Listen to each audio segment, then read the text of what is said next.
All right, Saturday, heading out to mow acres and acres,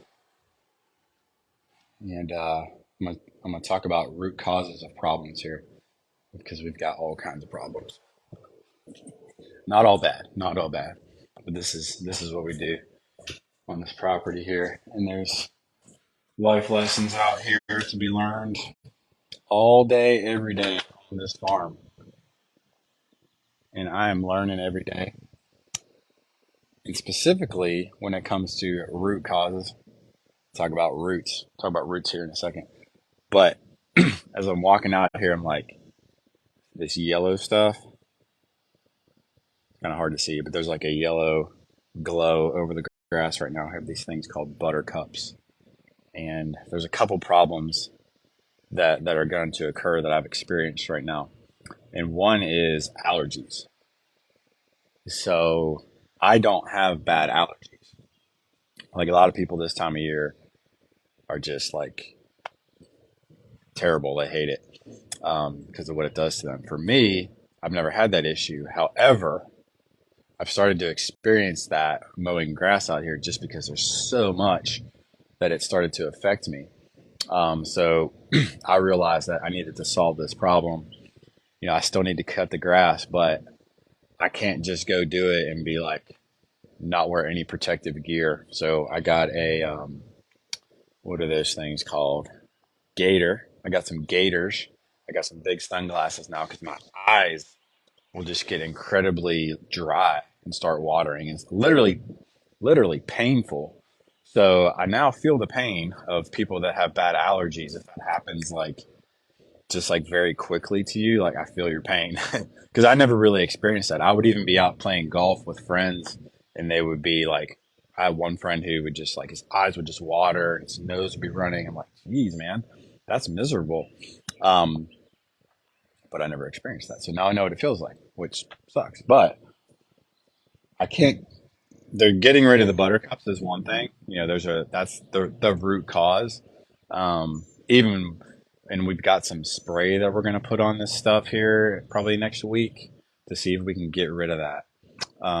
But even if you didn't have those, you're probably still going to be exposed to these allergies just because there's so much grass. So that reminds me, I need to go back in, get my gator, get my sunglasses.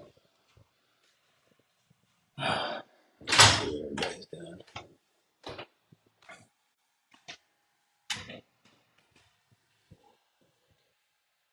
They're dealing with root causes.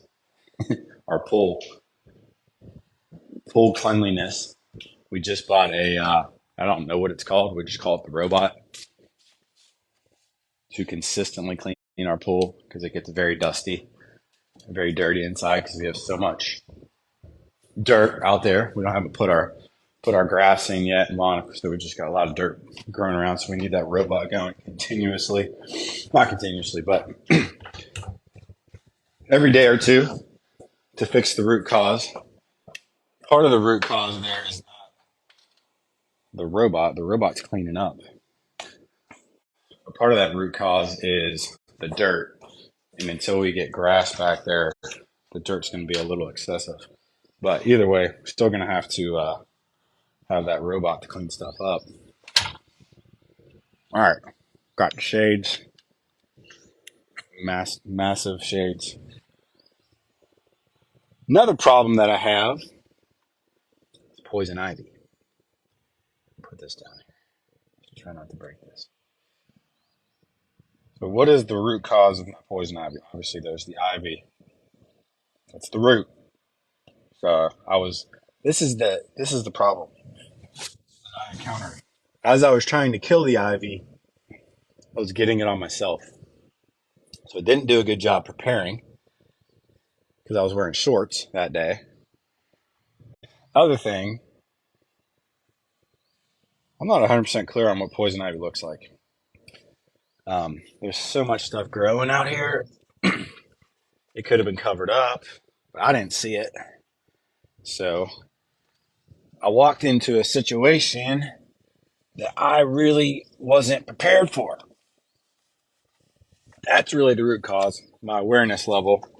but also failing to protect myself by wearing pants and long sleeves that day. So now I have poison ivy. It sucks. Um, the consequences of that, other than itching, um, that my wife doesn't want to be around me. Uh, she's like, I can't be around you. I'm like sleeping in.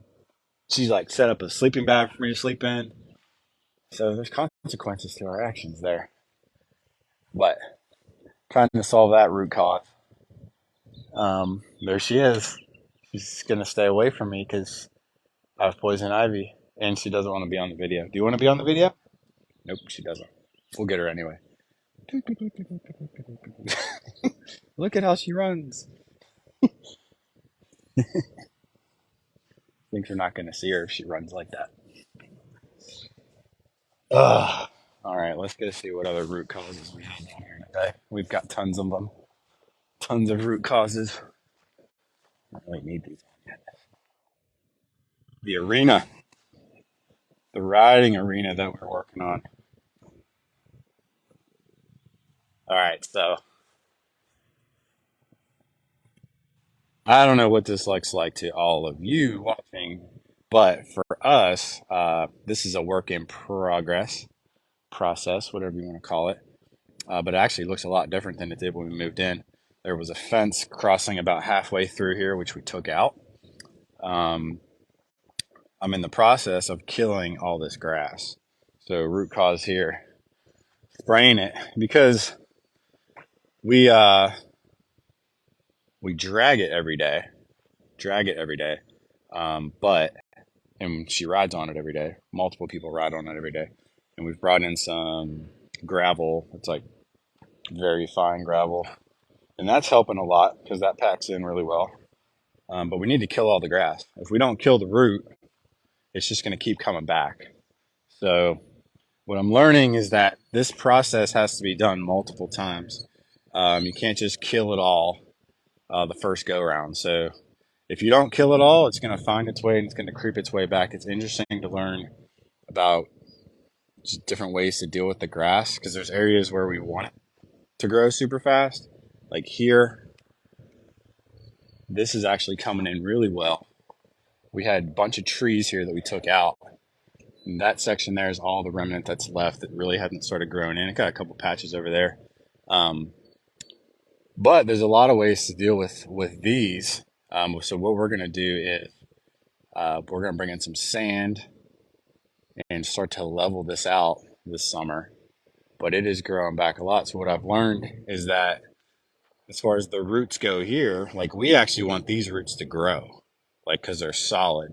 But we want them to grow underneath the surface, and then grow up. So we want, and that's how you're going to spread and actually get your lawn full. So in order to do that, I have to mow actually more often. So it's interesting because there's spots out here that we don't necessarily want to mow as quickly because we don't want the spread. So it all depends on the situation, um, how you're dealing with those issues. All right, I'm about to hop on the mower. What's the root cause of that? The root cause of that is this: these guys. Question: how many pounds of poop does a horse poop every day on average? How? How much poop per day?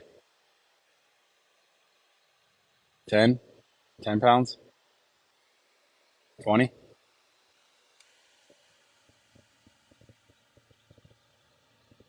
Got nothing to say? Okay, moving on.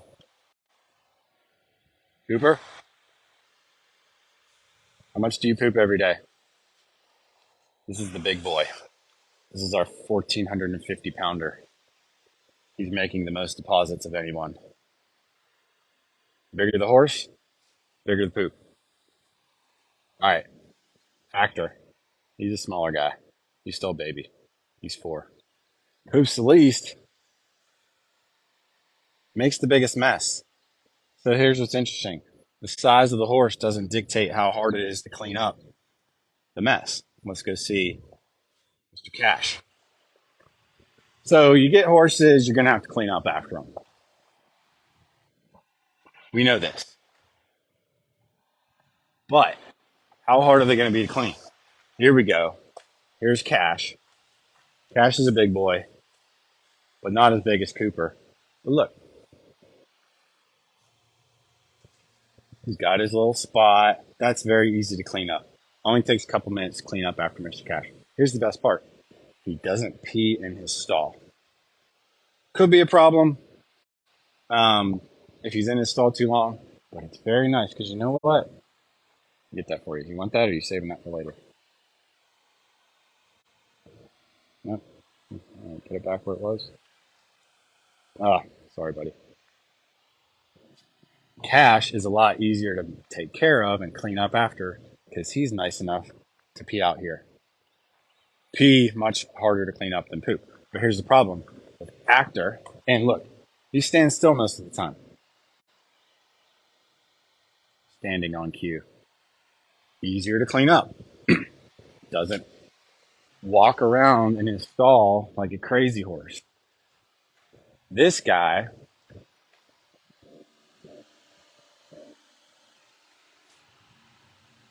he's only been in here for an hour and he's already making a mess. So he poops and he pees and then he runs around like an idiot and mixes it all up. Yep, talking about you. So he's a mess. That means more shavings used, more money spent, more time spent. You're lucky your mama loves you. Cooper's pretty messy too. He also can be a little aggressive. So if you're buying a horse, what I would say, if I ever buy a horse for myself, I want to see what their stall looks like. Because I want to know how hard it's going to be to clean up after them every day. Now this guy, this is Al again. Look at that. We have to put a lock on this thing because he knows how to break out. Literally, we'll just put his nose down on this thing, open it up. Gone. He's free. Freedom. What's the root cause? I don't know what to say on the root cause on that. Well, obviously we figured it out. The root cause is he knows how to open his own stall. So he's just a smart horse, I guess. I don't know. But same deal. This guy knows how to turn the lights on and off. He knows how to flick this stuff off of its thing. So root cause there, well, you really shouldn't have put those light switches right there. That's kind of a problem.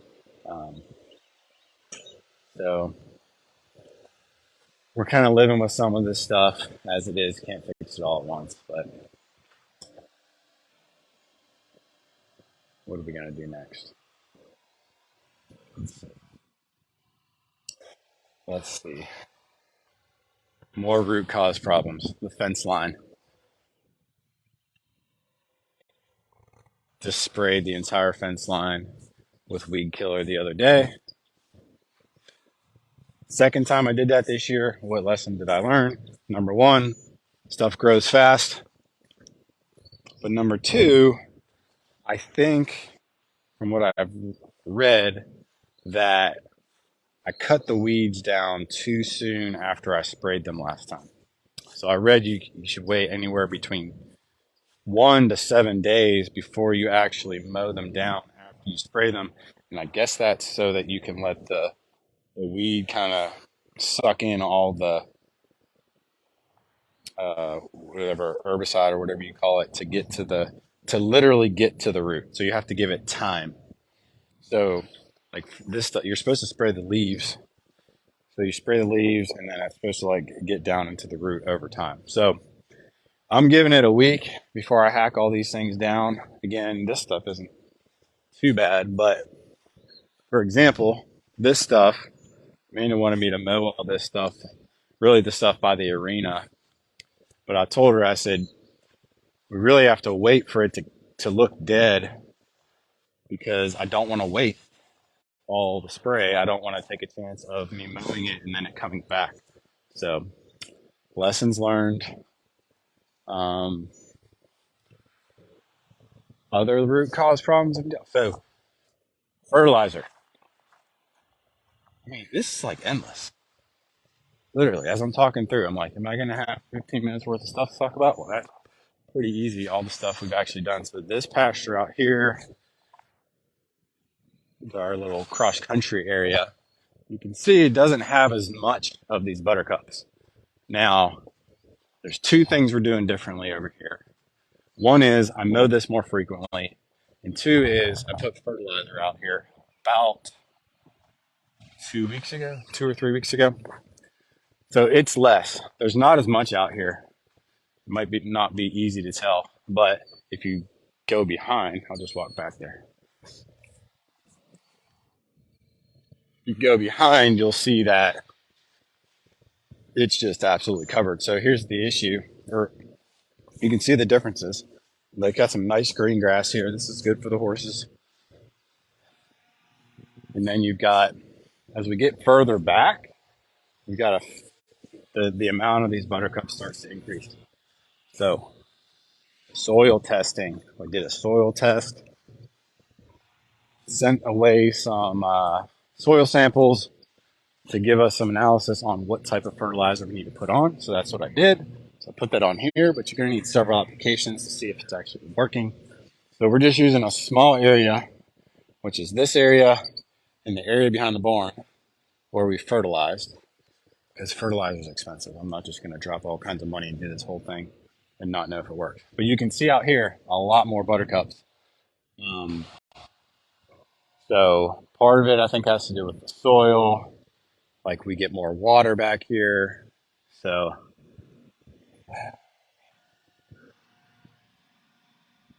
there's a lot to it. I'm trying to fix all these root causes. So I'm learning. Year one is learning year. I would say this: if I wasn't committed to this, I would be really pissed off, getting frustrated. I've learned to enjoy the process. I like being outside. I like having this property. I love seeing my wife and my kids out here just loving life and being outside and not inside on a device. So the long-term vision for this property will be accomplished over time. But in the meantime, we're going to enjoy the process. So I'm enjoying myself, especially on days like today where it's like 70 degrees and not humid. Give me 2 weeks and it'll be way too much, too hot. I won't want to be out here. One last root cause that we'll talk about here. I said 50 pounds, 50 pounds per day per horse, 250 pounds of poop. Got to put it somewhere. Now, granted, they're using this about half the time. Um, but we had to go here. So we started, when we first moved in, this was the muck pile. This is actually a wash area. And we didn't use this as much in the winter when we moved in because you didn't really, they have to spray the horses down and cool them down now since it's hot and they really get overworked and sweaty. But this was actually our muck pile. So I was out here with a tractor digging it up, then dumping it out there, digging, dumping. That did not work very well. Took forever. So we bought this trailer with the idea of getting it off the property, getting the muck off the property. Right now, we're just spreading it throughout the property, but this makes the process much easier. We need to dump this about every 3 weeks. It's definitely full. We need to do that today, probably. Speaking of root cause, I just saw the dogs back there. Okay, I'm going to end this video on a high note. Deal with that later.